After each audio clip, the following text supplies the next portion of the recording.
Technoland was luminescent and buzzed with energy.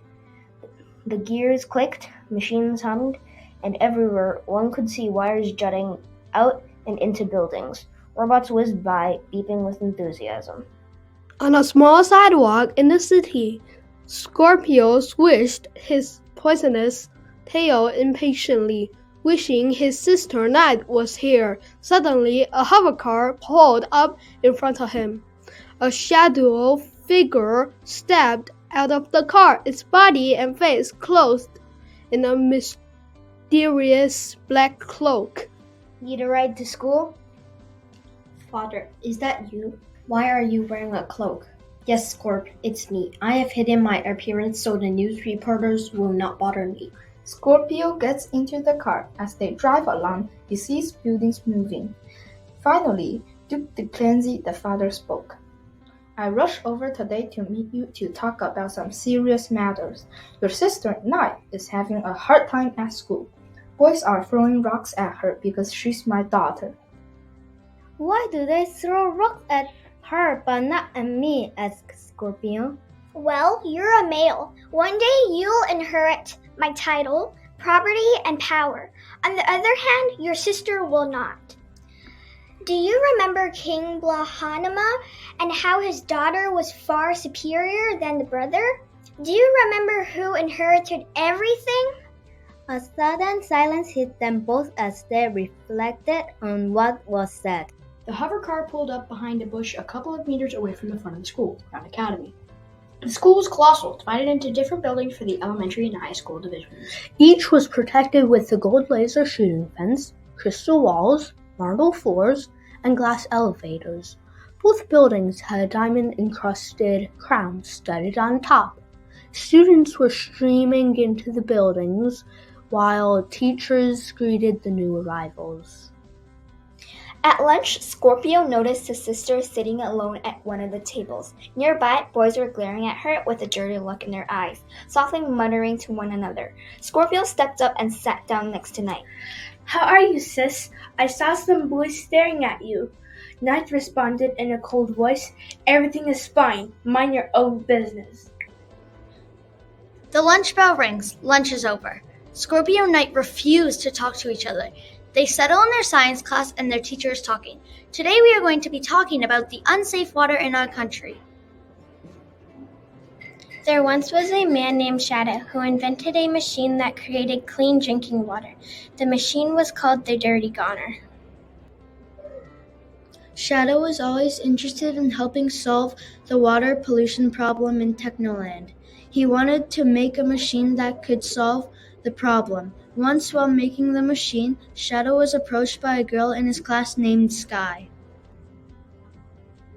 She tried to help make the machine. He immediately refused and ridiculed Sky, saying things like, "Girls don't know anything about building. Girls belong in the kitchen. Boys have always been far more superior." Shadow stormed off to build the machine on his own. He tried many ideas all year, and finally he made the invention. It's a vacuum-like machine that detects bacteria in water and sucks it out. He shows the machine to the mayor. He loves it, and they both agree not to share the fresh water with the girls.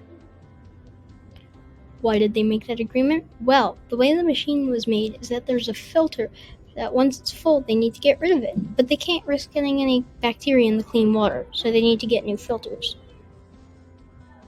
Now, you're probably all thinking, why is this such a problem? Well, the filters themselves are thousands of dollars. So the mayor and Shadow agreed to only share clean water with the boys. But why would they do that? Shouted Knight. You have no proof. I do, said the teacher. You remember Sky in the story? It was me. I'm Sky. Have you ever wondered why they separated girls and boys into different drinking fountains everywhere we go? Said Sky. It's unfair, said Scorpio. Well, why don't we track Shadow down and stop him at night? Well, that's just the thing. No one knows who he is, replied Sky. He goes by codename and wears a weird, mysterious cloak. The bell rings. School is done. Meanwhile, Duke de Clancy is at home and does not plan to pick up Scorpio and Night. Duke walks up the stairs to the attic, also known as the secret lair, then mutters, "People are getting too close. I can't believe I let this happen. Nobody can find out that I'm Shadow. I need to cover up my tracks, but how? Night and Scorpio never picked them up, so they already are preparing their backpacks to use as pillows. When the car stops in front of them, "What are you two doing here?" said their teacher, Sky. Our dad never picked us up," said Scorpio. "Oh, come on, get in," she said as she opened the car door. They crawled in, slightly embarrassed. Sky unlocked her house door, and they were let inside to a bit of a messy house covered with papers. Night picked one up, and it said campaign. "Ah, yes, I'm running for mayor," said Sky excitedly. "And you guys should help me." "That would be awesome," they shouted together. "Great, follow me." Night and Scorpio followed Sky through a metal door. "Here," said Sky. "Here is the blueprint for the filter. Use this to convince Shadow to stop this nonsense. I will give Shadow and everyone clean water." "Come on, Scorpio," said Night. "I don't think we should do that. We have no idea where Shadow is, and it's too dangerous," replied Scorpio. But it was too late. Night had already ran off to go find Shadow. "Wait," cried Scorpio as he sprinted after her. A few weeks later, new Mayor Sky stepped onto the stairs of the town hall.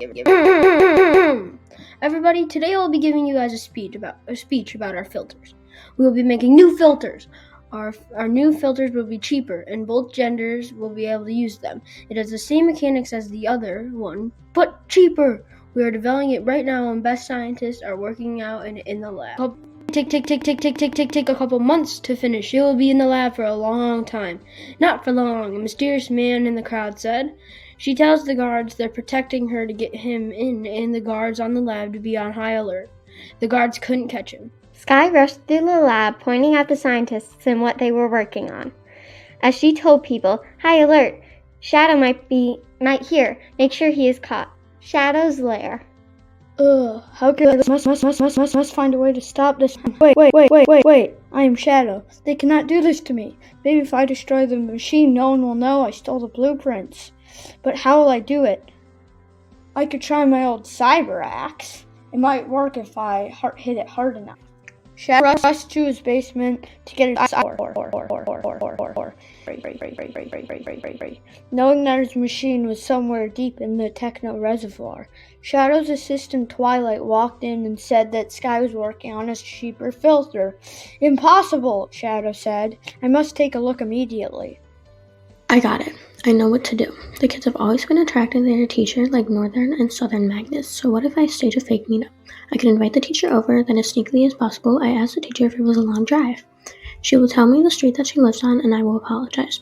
Then sneak out of the house, find her house, and steal the future of water." After a few hours of thinking, Shadow bangs a bat against the window of the lab, clashed glass shatters all across the floor as he quickly walked up the long twisty stairs, trying to avoid every piece of glass. He was walking up the rusty steps when he noticed something so bright, something so radiant, and something so amazing. It was an elegant stand with a blueprint on top of it. He slowly walked around it, not noticing the beeping cameras watching his every move. He quickly jots down the amazing notes, stealing all of Scorpio's, Sky's, and Night's work and ideas. His cold, bony hand slowly touched the blueprint. He tried to take the masterpiece, and then the alarms rang. Hearts had arrived. Sky and Night rushed haphazardly down the hall, knocking over trophy cases of the many awards this factory had won. They arrived at the room where their security cameras were recorded. They looked at the camera recording the very last half hour in the time where he broke in. The video played, and then the Shadow's hood slid down. They rewound the video and paused at that exact spot. The Shadow had been revealed. Scorpio and Night gazed in surprise. They saw their father decline. They couldn't believe their eyes. Their father was a criminal. Shadow took a strange flask and drank from it. Then he disappeared, but he lost an unusual key. Night picked up the key, and Scorpio remembered that he saw a slimmer keyhole, and basement. The children went down and saw a huge wall. Scorpio accidentally pushed a stone and the wall opened. They saw a huge lab with hundreds of flasks. In their center there was a machine under gold cloth.